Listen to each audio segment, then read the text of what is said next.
December 4th, 2024, Midtown Manhattan, 6:44 a.m. Brian Thompson steps out of a black SUV onto West 54th Street.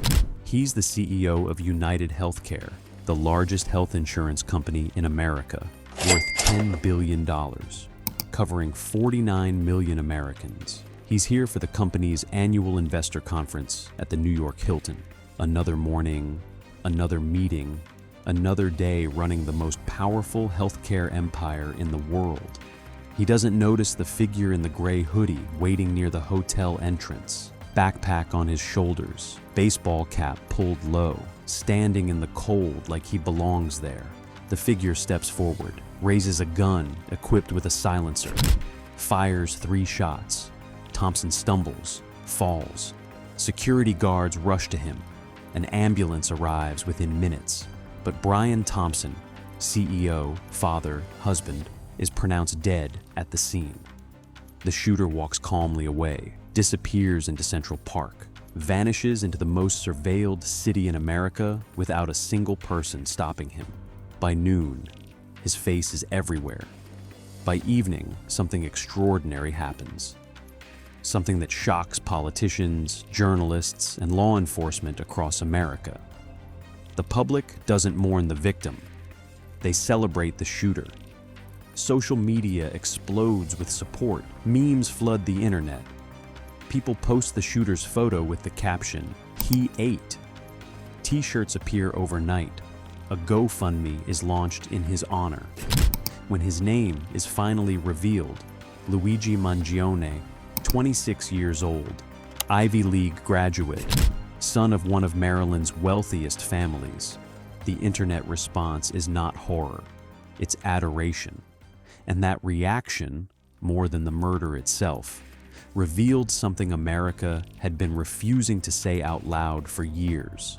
Something about healthcare, about suffering, about a system that denies claims, delays treatments, and destroys lives while paying its CEO $10 million a year. This is the story of the shooting that divided a nation, the man who became a folk hero for committing murder. And the question no one in power wants to answer: did Luigi Mangione kill Brian Thompson, or did the American healthcare system? Welcome back to Covert Case Histories.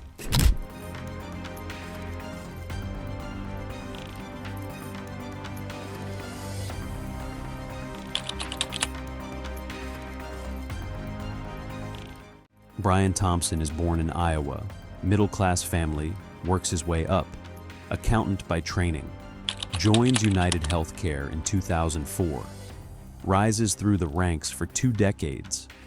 By 2021, he's running United Health Group's insurance division, a position that makes him one of the most powerful men in American medicine. Under Thompson's leadership, UnitedHealthcare becomes notorious for one specific practice: claim denials. In 2023, the company denied 32% of all insurance claims submitted, the highest denial rate of any major insurer in America. Patients with cancer treatments, surgeries, mental health care, and life-saving medications received letters saying not covered. Not because the treatments weren't necessary, because an algorithm said no. In 2023, ProPublica reported that UnitedHealthcare used an AI system called NH-Predict to automatically deny post-acute care claims for elderly patients. The AI had an error rate later found to be significantly higher than human reviewers. Patients were denied care they were legally entitled to. Some died waiting for appeals. Thompson personally earned $10.2 million in 2023. The company posted $22 billion in profit. None of this made Thompson a criminal. Insurance companies deny claims legally. Executives earn what their boards approve. The system, broken, cruel, and indifferent as it may be, is the system America built and hasn't changed. But for millions of Americans with medical debt, denied treatments, and dead relatives who couldn't afford care, Thompson wasn't just an executive. He was a face, a symbol, a target.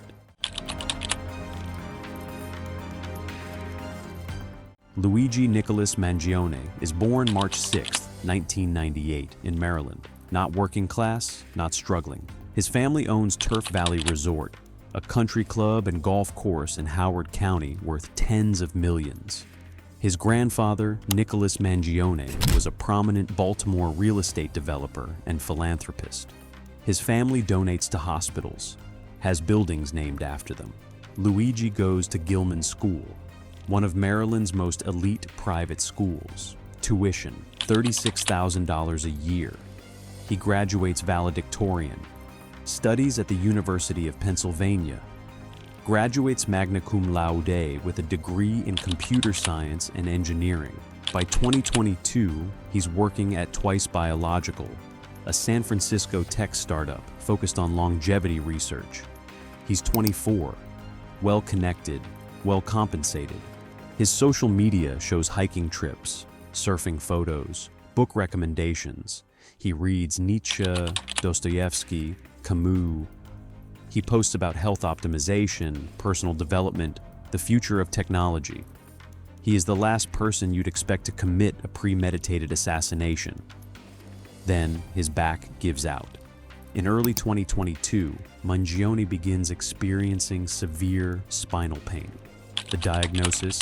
Spondylolisthesis, a condition where vertebrae slip out of position, causing nerve compression, chronic pain, and in severe cases, paralysis. He undergoes surgery in 2023 to correct a spinal fusion. The recovery is brutal. His social media posts change. The cheerful tech bro posts give way to something darker. He mentions chronic pain, isolation, frustration with doctors who don't listen, and insurance processes that delay treatments. Former friends later tell journalists that Mangione became withdrawn, obsessed with his medical situation.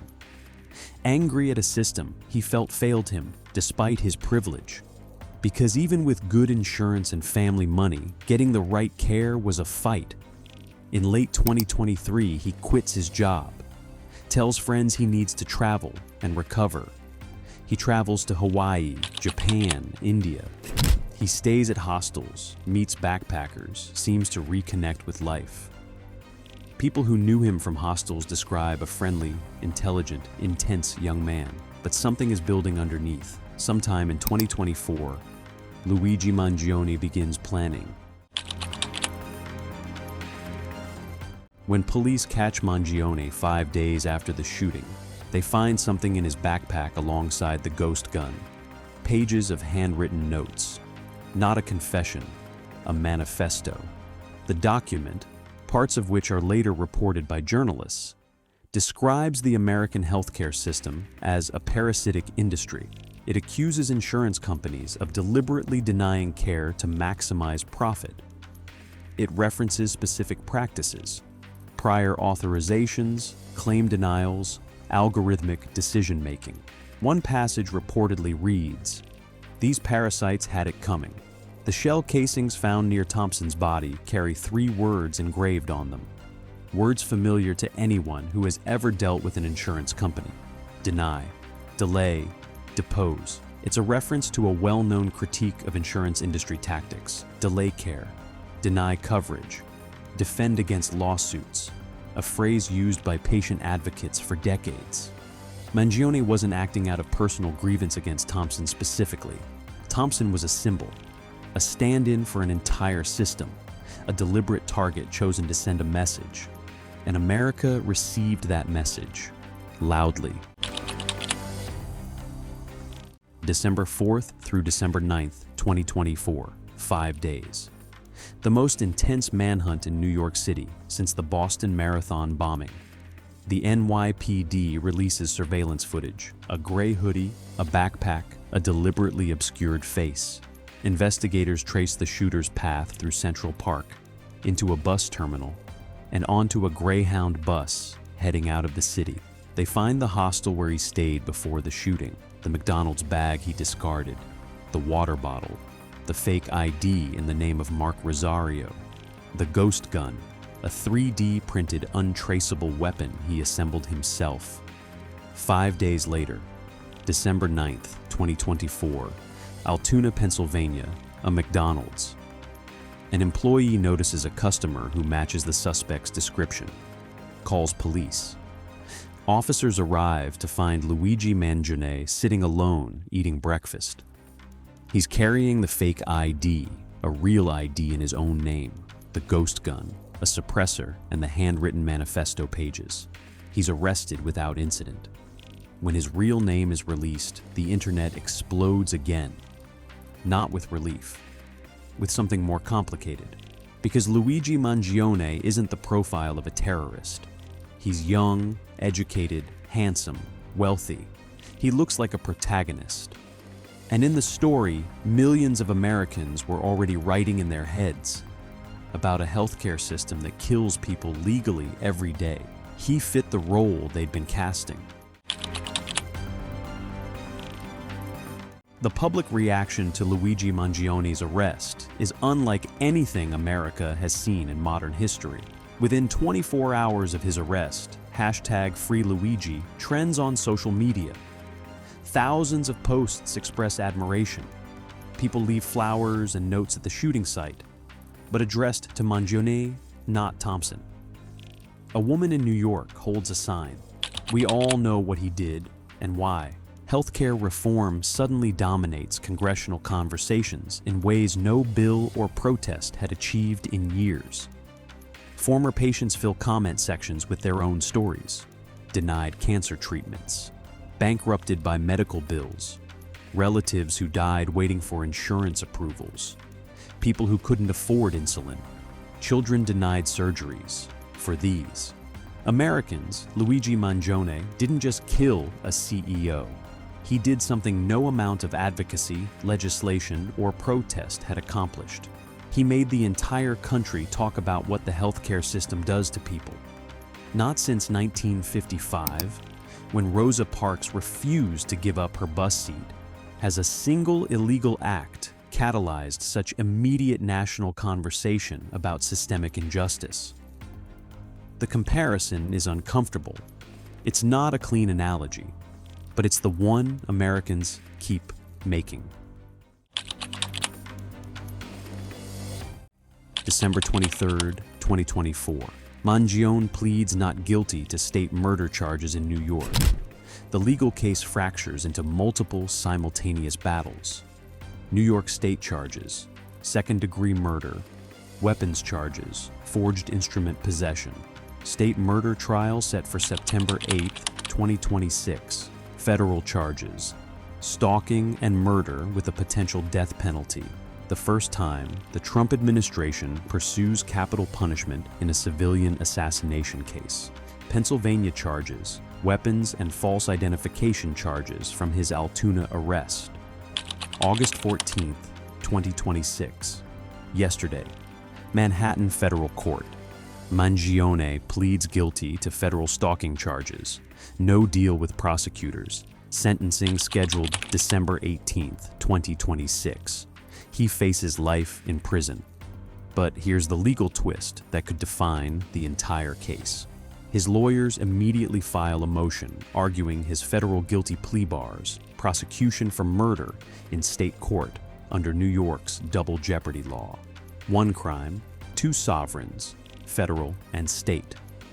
But Mangione's defense argues the charges are too connected to prosecute separately. The Manhattan District Attorney's Office fires back immediately. They will fight the dismissal. The state murder trial will proceed September 8th. Jury selection is already underway.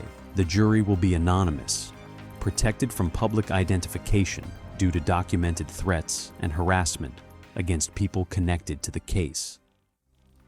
Even the jurors need protection from a public that can't decide whether Mangione is a criminal or a hero. Luigi Mangione sits in a federal detention center awaiting sentencing and a state murder trial that begins in 3 weeks. Brian Thompson is dead. His family, a wife and 2 sons, has said almost nothing publicly since his murder. They grieve privately while the world argues about what his death means. The American healthcare system has changed nothing. UnitedHealthcare stock dipped briefly after the shooting, then recovered. Claim denials continue. The algorithm keeps running. The profits keep accumulating. But something did change on December 4th, 2024. Something difficult to measure and impossible to ignore.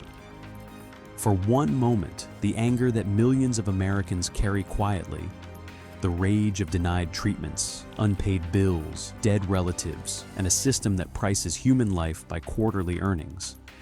That anger had a face, not Thompson's face, and not Mangione's face.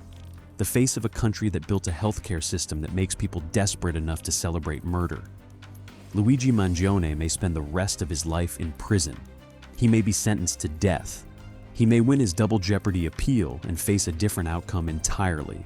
The legal battles will continue for years. But the question his case forced into the open won't be resolved in any courtroom. Is a man who kills a symbol of injustice a murderer or a revolutionary? History gives us uncomfortable answers, and America has never been good at sitting with uncomfortable questions. Luigi Mangione pulled the trigger, but millions of Americans loaded the gun. Subscribe to Covert Case Histories. Next week, the man who built the world's most powerful blackmail network and was never supposed to be caught. This is Covert Case Histories, where every story asks the question no one wants to answer.